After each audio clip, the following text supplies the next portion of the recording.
Hi class, welcome to this lecture on discursive leadership. Now there are tons of leadership theories in the world, and they all look at a slightly different element or angle of leadership. Today we're going to narrow in on this idea of discursive leadership and how it's slightly different than the mainstream theoretical model that permeates the organization sciences, and why discursive leadership might be particularly useful to you as a Fordham student. Before we dive into the material, I want you to reflect on your own experience of leadership, looking at your own life and your own lived experiences, your own history, and then drawing examples from that history to understand the theory of leadership just a little bit better. So the first question I have for you is, how do you personally define leadership? Based on your experience either being a leader or being led by leaders, in your community, your social circle, your family, your organization, your workplace, or your classroom even, how would you define leadership? And just take a moment and think about it. How do I define leadership? What does leadership mean to me? The second question I have for you is, what critique do you have of leaders that you have worked with? Where in your life experience have you encountered leadership that was, let's say, less than skillful, that was not super ideal? What critiques do you have of past unskillful leadership practices? The next question is, what has been a positive experience of a leader that you've worked with?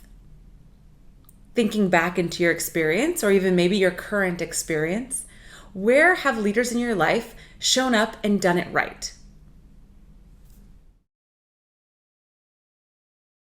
Do your memories of skillful or unskillful leaders tend to involve their technical capabilities, their area knowledge, their expertise, their field knowledge, their credentials?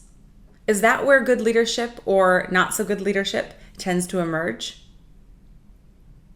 Or does it emerge in their behaviors, in their communication styles, how they interact with others? Maybe both. So in the field of leadership, for the last 100 years, scholars have been asking ourselves, what is leadership really? And when I say what is leadership, what I'm talking about is, where can leadership be located? How can it be studied? Can it be measured? Where can we find it? Is it innate and born in the individual, something that they're born with? Or is it developable, practicable, teachable, and learnable? So what is leadership really? Now, pulling back to the kind of 30,000 foot view, I want to talk about two different leadership philosophies. And the first philosophy, which is the mainstream philosophy, is this idea of psychology. Is leadership really psychology? Is it personal characteristics, attitudes, values, traits, and maybe even like biochemical makeup? Is that where leadership emerges? Or is it in language, interaction, communication, behavior? Or is it maybe both? So those are kind of the two primary leadership philosophies that this lecture centers around. Now, I'll have you know that the psychological model is the much more mainstream model. This is the model that permeates the business school, the business realm, and a lot of the social sciences. This alternative model, leadership as language, is more of an emerging, burgeoning framework that offers something a little bit different than the psychological model. I would say it not only challenges the psychological model, but it complements it. And we'll get to how that is in just a second here. But thinking about these two frameworks, these two approaches to leadership theory, let's get into the nitty-gritty for a little bit. How are these two theories different, or frameworks different? The psychological model and the discursive model look at leadership across these similar lines, but they do so slightly differently. The psychological model says that leadership exists within the individual, in their brain, in their body, in their personality. The discursive model says that leadership exists within the interaction between individuals. So it's not necessarily within me that leadership exists, but it exists in the in-between. It's between us. The psychological framework says that leadership is created in the mind and then influences people's attitudes and behaviors, as well as the material reality of the world. So it starts in the mind, and then I have a certain attitude, I behave in a certain way, and then I change the fabric of my reality, maybe by creating change in the world, by galvanizing others to get behind an idea or a goal or a shared vision, and by building something or innovating. The discursive framework says that leadership is actually created in language, in our talks and texts and nonverbal communication, in our interaction with other people. And then that then influences the way we think. So our language influences the way we cognize. We think through language.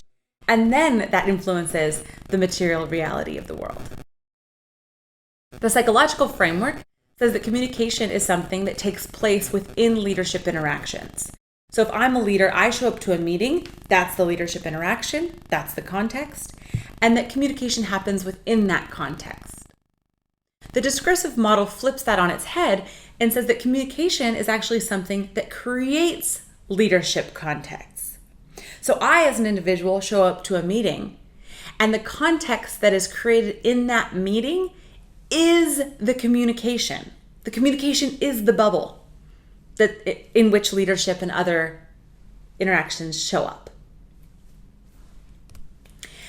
The psychological model, the mainstream model, says that language is a tool for leaders. So leaders can learn how to be persuasive and influential and charismatic and get their point across and communicate in a way that delivers content, right? It's a tool. The discursive framework says that language is leadership. That is where leadership exists. And it is only through language that leadership comes into being. Now, what these two different frameworks really get at, and I think that's most important for you as a Fordham student, I think this next point is key, is sort of the makeup of leadership, or its nature, the essential nature of leadership. The psychological model says that leadership is relatively fixed. So you're either born with it or you're without it. It's a personality trait. Sure, you might be able to develop it, but you kind of develop it from where you start, right? Some people are just more leaderly than other people, right? That's the psychological framework in a nutshell. That's a summary. The discursive framework says, no.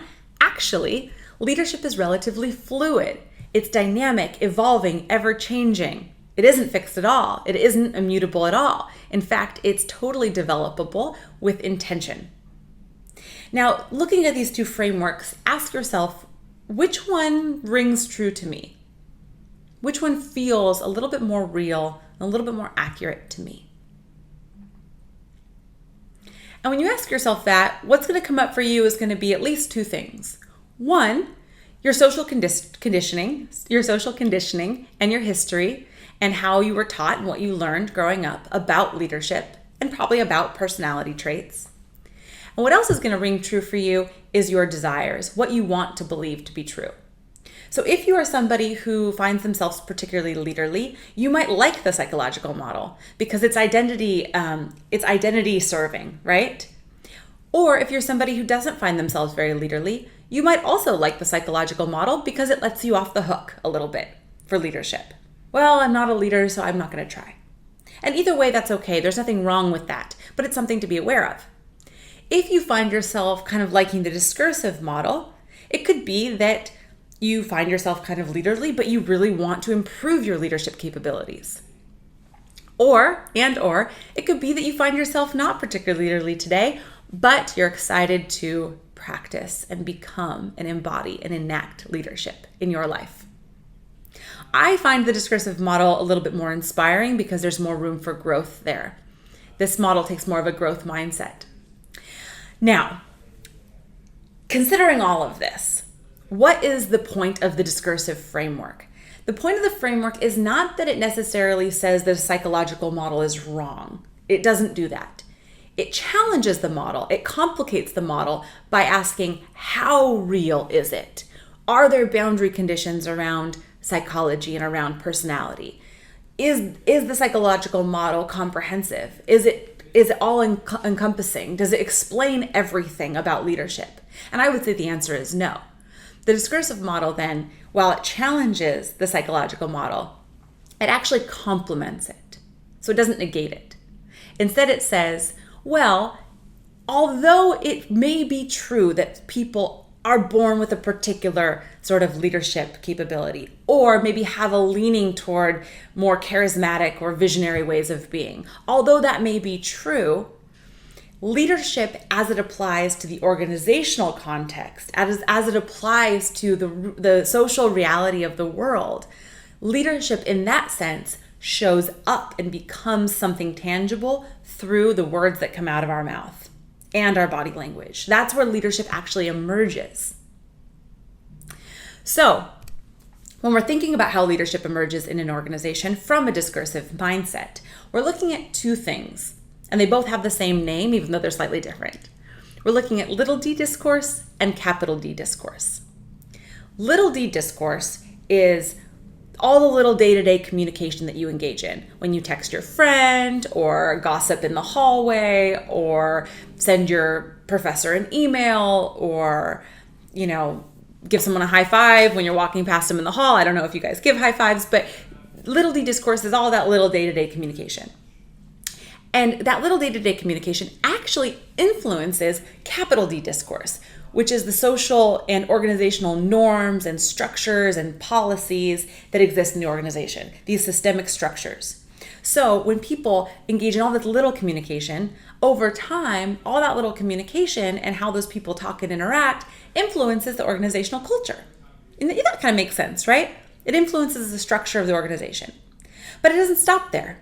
It's actually a cyclical recursive process, because the structure of the organization and organizational norms and culture and policies and all that, in turn then influences all the day-to-day talk. So think about it like this. I might text my friend or talk to my friend about some policy at work that I don't agree with. And if enough of us talk about this policy we don't agree with, and we get kind of galvanized around it, and we bring it to our superior and they bring it to then their superior, it could be eventually over time that policy gets shifted. And then that shifted policy will then inform how we communicate and talk at work, right?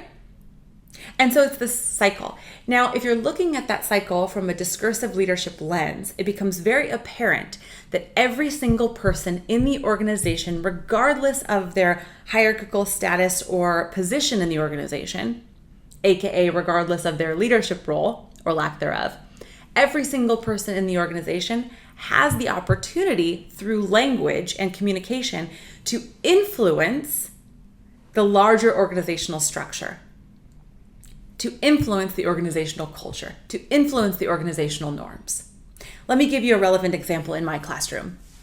Sometimes before we have the final exam or the midterm, I will allow students to make requests for different things, such as maybe like an extension or like extra credit, or maybe a request to come up with a couple of exam questions themselves, right, to help author the exam. So sometimes I'll allow students to do that. Well, typically speaking, when I first say that to students, there's like this silent pause. No one knows how to respond. They're like, is she kidding? Is this real? How much can I get away with? What can I make requests for? And then there's always one student that raises their hand, usually the first student, maybe the second, raises their hand and makes an outlandish request, such as, can we do a group exam? And sometimes I will say no, but sometimes I'll think about it. And if it's somewhat unreasonable request, if it seems logical enough to me and I think I can fit it into the framework of the class, I'll go, yeah, okay, I think we can do that. Or I'll counteroffer and say, well, we can't do that, but I'll do this. And then typically what happens after that is the rest of the class looks at that student and is like, thank you. So, because it usually ends up in their favor. That student in that one moment enacted discursive leadership through communication. They made a tangible change in the structure of the class. So that's an example why discursive leadership is relevant to you. Now, the last thing I'd like to leave you with today is this question. What might a discursive approach to leadership mean for you and for me? Considering everything we talked about, what might a discursive approach to leadership mean for you and for me? It's an open-ended question. There is no right answer, but I invite you to think about this question as you engage with the rest of the course material this week. I hope you have a fantastic week, and I will see you soon.